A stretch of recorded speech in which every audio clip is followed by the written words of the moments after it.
सालगिरह के बारे में दोस्तों हींअर हिन चंद ॾींहं अॻ में हिकिड़ो महफ़िल कोठायो वियो हिकिड़े टीवी वारनि जंहिंमें असद कुरैशी खे घुरायो वियो जंहिंमें जलाल चांडे जी सालगिरह हुई यादि में जलाल चांडे जे त पोइ असद कुरैशी खे घुरायो वियो। असद कुरैशीअ कहिड़ियूं ॻाल्हियूं जलाल चांडे जे बारे में ॿुधायूं ऐं कहिड़ा गुण जलाल चांडे जे बारे में ॿुधाई तफ़सीली इन वीडियो में ॻाल्हि कंदासीं। वीडियो के तव्हां सुठो लॻे लाइक ऐं शेयर कयो, चैनल के सब्सक्राइब करें, सुठो कमेंट ॾेई पंहिंजे राय जो इज़हार लाज़मी ॾींदा। दोस्तों असद कुरैशी चयो त जलाल चांडियो असांजे ड्रामनि में हिकिड़े ॿिनि फिल्मनि में जलाल चांडे जा सॉन्ग रिलीज़ थिया ऐं जलाल चांडे सां ईअं कंदे असांजो वास्तो थी वियो।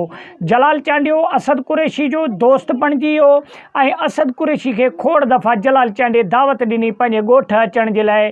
त पोइ असद कुरैशीअ ॿुधायो चई हिकिड़े ॾींहुं असां जलाल चांडे जे ॻोठ वियासीं, उते ओस पास में हिकिड़े फिल्म जी शूटिंग हुई ऐं पोइ चयोसीं त भला हाणे जलाल चांडे जे ॻोठ जलाल चांडे सां बि मिलियो वञूं, छाजे करे जलाल चांडे खोड़ दफ़ा असद कुरैशीअ खे ऐं ॿियनि जेके अदाकारनि उन्हनि खे जलाल चांडे दावत ॾिनी हुई त जॾहिं बि अचिजो त मुंहिंजे ओताक तां थी ज़रूरु वञिजो।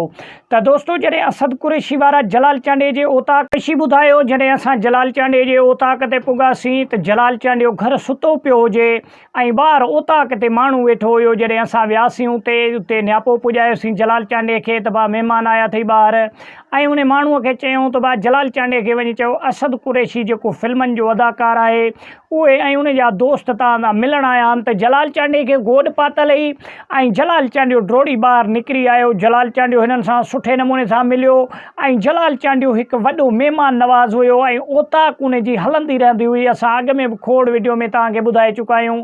पोइ जलाल चांडे हिननि खे मानी टिकी खाराई, जलाल चांडे छेलो कोरायो हिननि जे लाइ, लस्सी मखण उन टाइम ते जाम हूंदा हुया। जलाल चांडे वटि पंहिंजूं मेहूं बीठियूं हूंदियूं हुयूं, भूरी फर्स्ट क्लास जेको खीर ॾींदियूं हुयूं।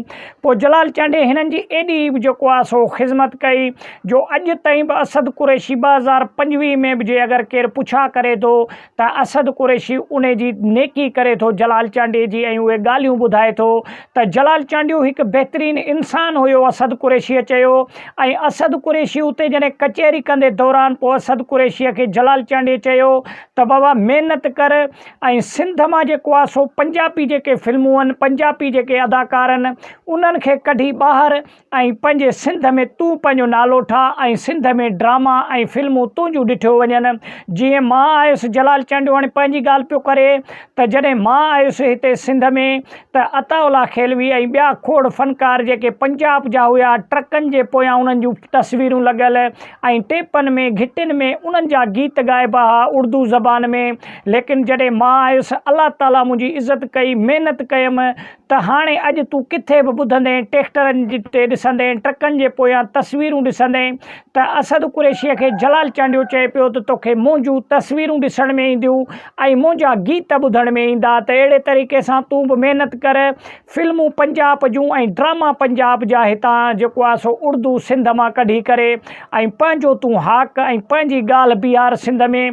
त पोइ असद कुरैशीअ बि जलाल चांडे सां वाइदो कयो त उस्ताद वॾा तूं जीअं चवंदे इनशाला ईअं थींदो। असद कुरैशीअ बि महिनत कई फिल्मनि में ऐं ड्रामनि में ऐं उहा ई ॻाल्हि थी त सिंध में असद कुरैशी हिकु वॾो नालो आहे, सदोरे जे नाले सां ॼातो वेंदो आहे दोस्तो असद कुरैशी। त असद कुरैशी जूं फिल्मूं अॼु ताईं बि माण्हू ॾिसनि पिया था ऐं अॼु ताईं बि असद कुरैशी जा ड्रामा सिंध टीवीअ ते ऐं PTV ते हलनि था जेके माण्हू ॾिसी इंतिहाई मज़ो वठंदा आहिनि। त वॾी महिरबानी, मिलंदासीं नेक्स्ट वीडियो में, तेसिताईं ॾींदा इजाज़त।